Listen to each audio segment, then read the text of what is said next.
it's like we've all got different neighbours. I think my neighbours are a little bit different to yours, maybe whatever and your neighbours are people that are watching. I just feel like we've got different neighbours, and they've all got different circumstances a little bit. As I say, some people are like you've got two young children.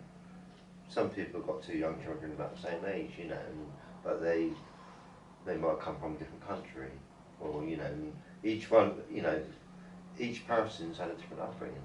Yeah, different life. Different. Yeah. Like even me with my brother, as I've said before, I've had a different upbringing a little bit, but we used to share the same bedroom. Yeah.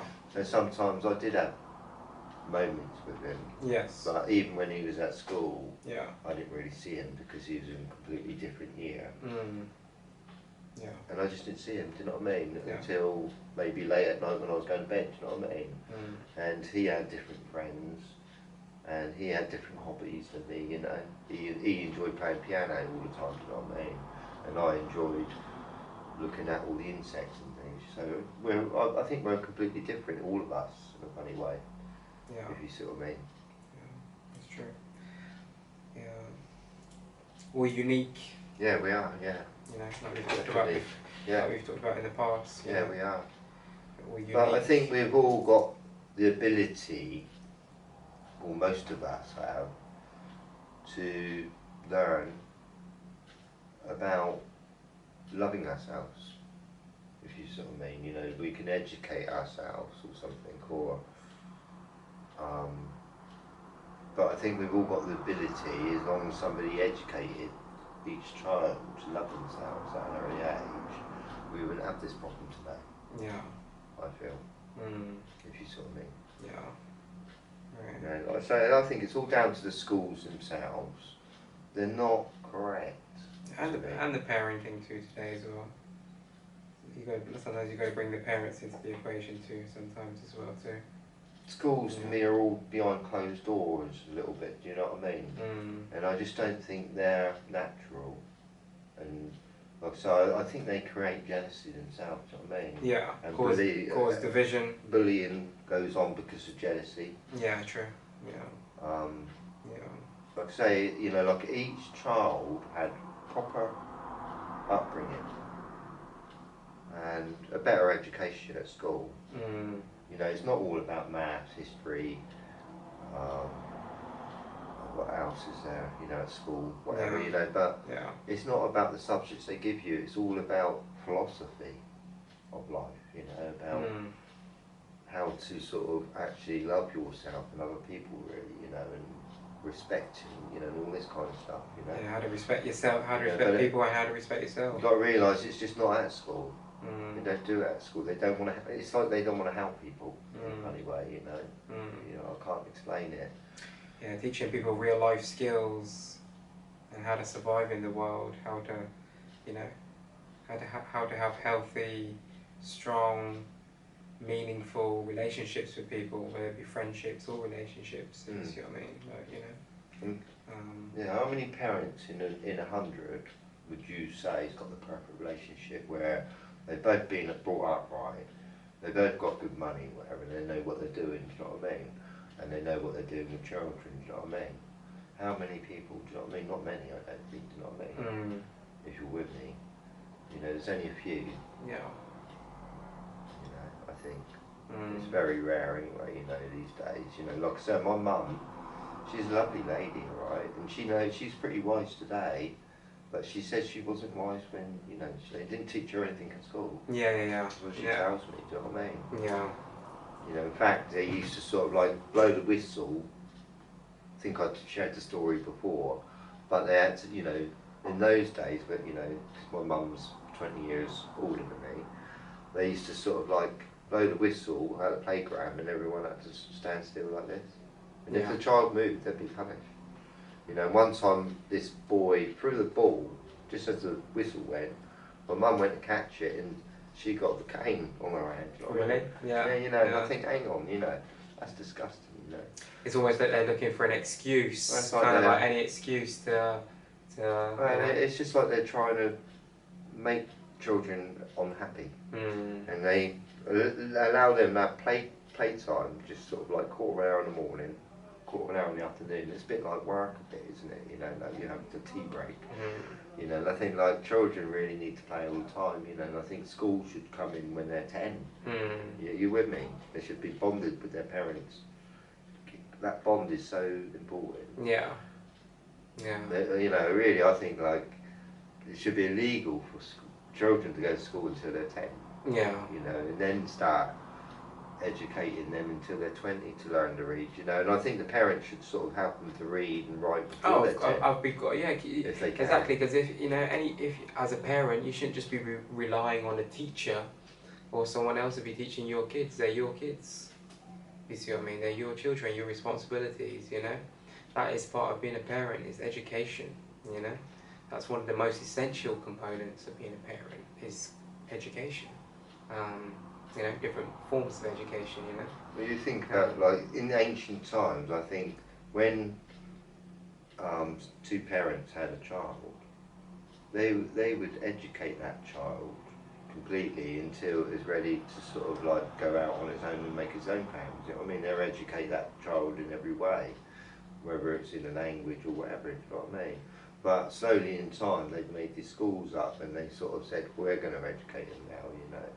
Because, you know, maybe some parents weren't very good at it, you know what I mean, or whatever. Yeah. You got to remember, they, you know, like alcohol, they started making beer thousands of years back, by the way, you know what I mean? And men used to drink it back then. Yeah. You know, and dancing going on, then sex a little bit, do you know what I mean? And it caused a bit of a problem, if you ask me, you know, to society. You know, and I think, like, mankind's kind of gone wrong a little bit, you know. So I mean, like, if alcohol wasn't invented, remember, just imagine it, if they didn't find it, or it, you know, it was impossible to make in this world would live in a completely different dimension right now. And that's all there is to it. You know, it's like if there was no sugar in the world today, it would be different today. You know, maybe there wouldn't be so many fat people about, whatever, you know, or obesity, whatever you call it.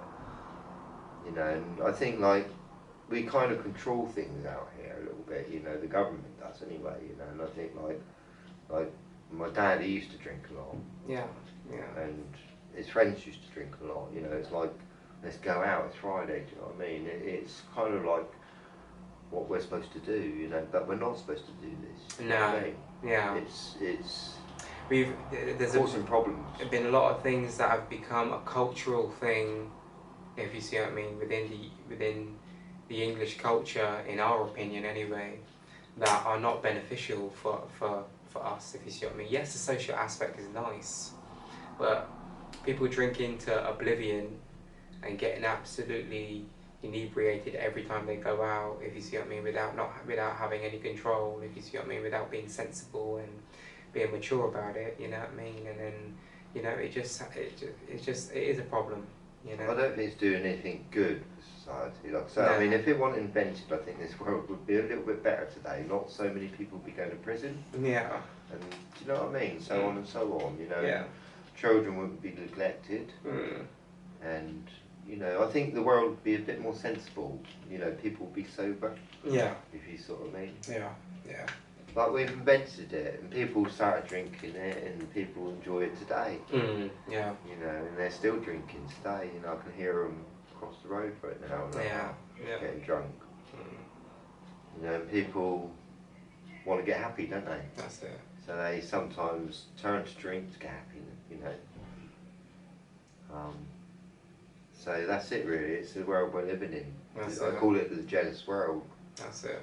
But you don't have to be jealous. No. It's a choice. Well, I think sometimes in life you've got to learn, you know, and it's like I've learned really, you know, I mean, what I went through, right, I don't get jealous anymore, that's all I can tell you, you know. I think I did get kind of jealous at one point, you know, because my wife was living with a man, you know, in my house. And it kind of, I can kind of understand it. Yeah. But that's over now, you know, and I've learned really to forget about that and start enjoying life. Yeah. Again, you know, it takes a number of years to get over these things. And sometimes I think maybe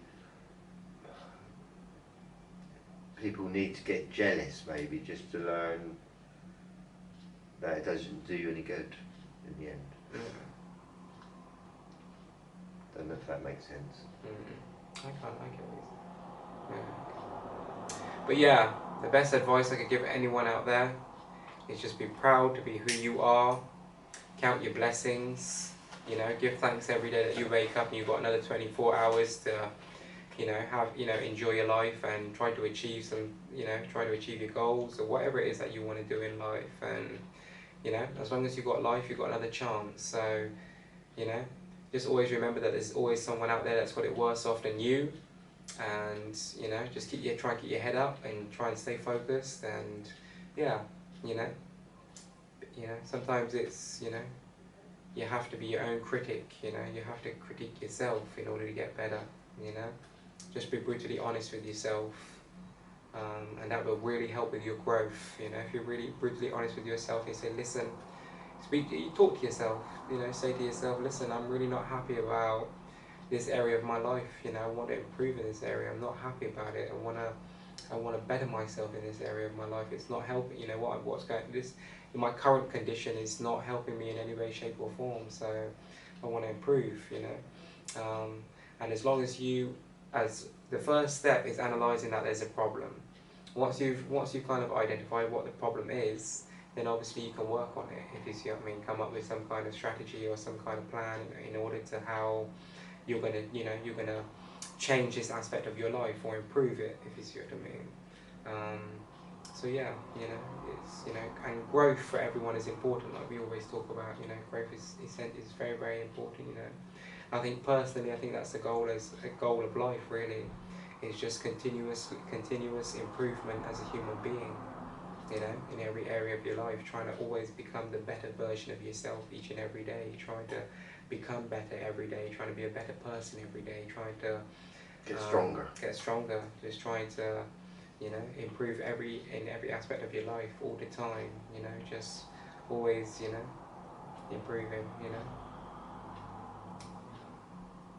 Anyway, mate, before we wrap it up and call it a night for this week's episode, all about jealousy. That's it. Any final words, any closing statements or anything you want to leave with the people before we go? Just try to be happy in life, you know, and say jealousy is like a sword to yourself in a kind of way. Look at it like that way, you know. But if you don't get jealous, you'll start enjoying life, and you'll realise there's nothing to be jealous of once you start loving yourself, basically. Yeah. I think. Yeah, it's true. Yeah. Anyway, guys, hope you've enjoyed this week's episode all about jealousy.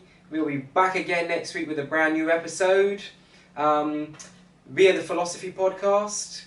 And yeah, don't be jealous. Figure out your own life.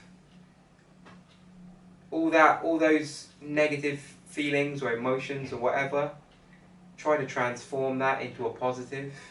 Use that energy. Try to you know do some alchemy. Try to take that negative energy and turn it into something positive, and use that time and all that energy and direct it into your life and what you've got going on, you know. Anyway, with that being said, good night, God bless, one love, yeah.